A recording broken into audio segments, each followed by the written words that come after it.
The best things in life are sweet. One of my favorite sodas ever. For Mark Berry, it started with a sugary bottle. Knee-high grape soda. He was 10 years old, December 1978. I got my first bicycle. It was a Huffy bike. Mark rode the concrete jungle of Dallas. I had a misadventure. And one day through construction. I was coming down the hill, just going as fast as I could go, but at the end of that hill was a bunch of rocks, and I didn't stop fast enough and blew out a tire. And so I had to walk back home. And before walking back home, I came across Fire Station 18. That's when he met Dallas firefighter Jerry Zip Crawford. And he was hot, he was sweaty, and just wanted a drink of water. He said I could do you one better. And he introduced me to knee-high grape soda. He bought me the coldest soda I could ever drink. Zip fixed up his bicycle, and Mark came riding back often. I experienced hardship. He lived in the inner city projects. While Mark could have taken many paths in life, he chose the road to Station 18. But I had to bring my report card and show that I had, made to be on a roll or higher. The firefighters helped him with homework and workouts for football. Between these two, this is how I got to the prom and the homecoming. They eventually watched him play defensive back for UT Austin, then get drafted to the Chicago Bears. But when football ended, I'm so glad that you came by. His father figures were still there. We go back 50 years. And still are. I wouldn't missed it for the world. The now retired firefighters surprised Mark at his promotion ceremony. And Deputy Chief Mark Berry. It is his 32nd year at Dallas Fire Rescue, where he spent much of his career serving his own neighborhood. Thank you very much. Hey, look at this. So as they catch up in the living room of Station 18, it's only fitting. Knee-high grape. Wow. Because the best things in life That's it right there. are sweet. Cheers, Mark. Yeah. Knee-high grape. Knee-high grape. In Dallas, I'm Tiffany Liou. Breakfast of champions. You want to take it off? From the weighted cape I don't think he liked nothing around his neck. to none. From the floor to the chair. Shake, shake. Quentin decides how he wants this haircut done. All right, come on. One.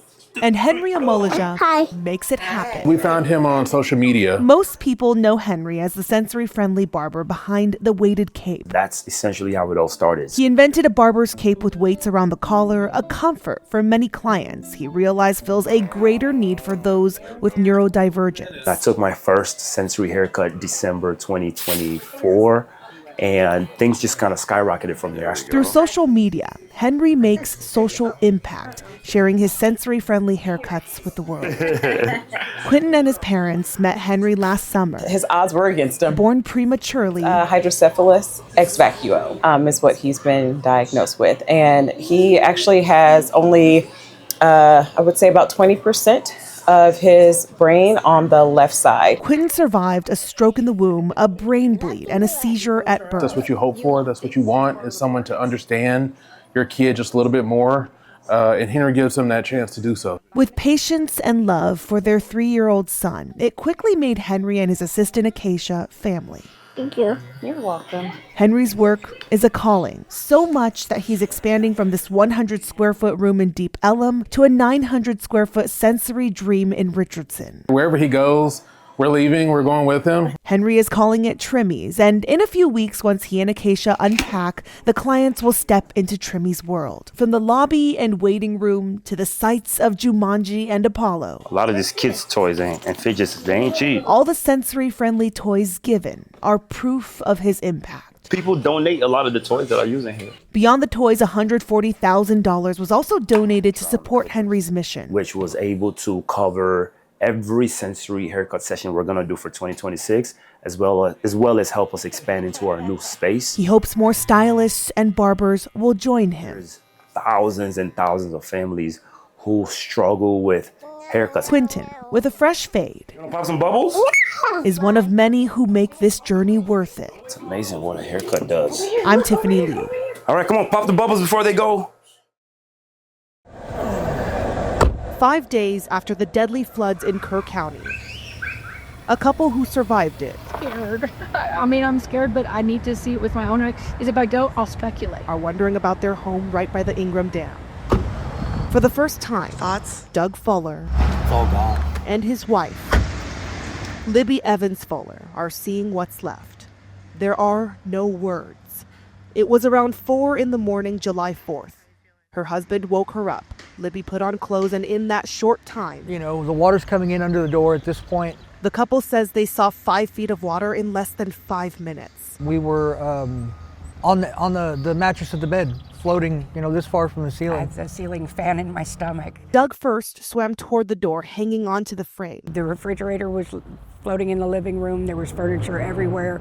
The water was up to here. Libby made it to the door too, but the violent waves kept coming. The door slammed on my hand, luckily just bursting a blood vessel, but he had already flown off and grabbed the pillar. No one else could have saved them. I knew I was about to go, and he caught me.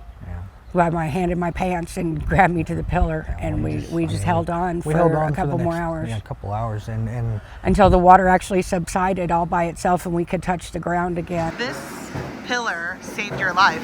Yes, it did. Doug and Libby are still in shock they survived as they think about all the lives lost, especially the little ones at Camp Mystic, just a few miles away. I can't even imagine what those girls are going through or what they went through. the families too. If you had asked me to trade places, I'd do it in a heartbeat with those kids. I mean, why us and not them? As they see their unrecognizable apartment and all their damaged things, They found his wedding ring. they found hers too. Having things that already have memories attached to them, I mean, I didn't have anything. Libby and Doug are filled with wonder. They know to be alive is to be grateful. In Ingram, I'm Tiffany Liou. Community Beer Company in Dallas Hey, John. Hey. I'll do a honey citrus. is the perfect spot for a weekly date. Cheers, babe. Daniel and Andrea Wolf Cheers, baby. Cheers, Bubba. and their pup of the week make their way to the brewery on Wednesday. Christmas time. Kime, the 2-year-old pitty, is soaking up every second, charming each customer as they pass by. She's been a resident at Dallas Animal Services for over a month. You happy to be out? Maybe someone here is meant to take her home. In an overcapacity shelter, they're not going to be seen as well, but when you bring them out of the shelter, they are. The couple has been volunteering with the doggy daycation program at DAS since 2024. Any little bit that we can do to help, we're taking a step in the right direction to, helping a shelter like Dallas Animal Services, who have to take in all dogs when they're brought in, surrendered, or found on the streets. They take the pups to dog-friendly places like Community Beer, Yes, ma'am. Doggy daycation. where the people here love dogs too. I think we can all agree that dogs are better than people. Owners Andy and Kevin Carr lean into this mission. Every time we see a dog, all we want to do is make sure that they find a home, and it's just an amazing program.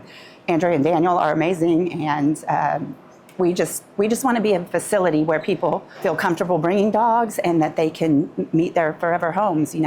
If 50 people did this or 100 people did this, just think of the lives that could be saved. Including Kime, Daniel and Andrea have now brought 65 dogs on a daycation to Community Beer. And every dog before her was adopted. It flew by. It just doesn't seem like that many. Their streak continues. As of today, Kime has found her human too. It's fun to watch. In Dallas, I'm Tiffany Liou. Are you ready? Yes. Are you ready? At Hickman Elementary School in Garland, Okay, let's go. culture is around every corner 1 and in many classrooms. 2 đọc lớn lên nào. Miss Tao Tam Nguyen's kindergartners 3 bên này đọc nào. thrive in the Vietnamese dual language immersion program. Good job. On this campus, a quarter of the students are of Vietnamese descent. Here at Hickman, we service 127 students, all the way from pre-K through 5th grade. Principal Rachel Fenley says that's nearly half of the 272 native Vietnamese-speaking students in the program, and every year she watches it grow. We started with just a pre-K section, and then we eventually grew all the way up to 5th grade. This will be the second year here at Hickman that we have been able to offer a full strand of pre-K through 5th grade dual language. She and her teachers have pride in what makes Hickman stand out. I really love it. It reflects in their TEA accountability ratings, increasing from 81 to 88 since the program went full-time on campus. Growing up here as a Vietnamese student, I didn't have that. Miss Joanne Bowie has been with Garland ISD for 21 years. That's the whole point of this program, is to celebrate the culture,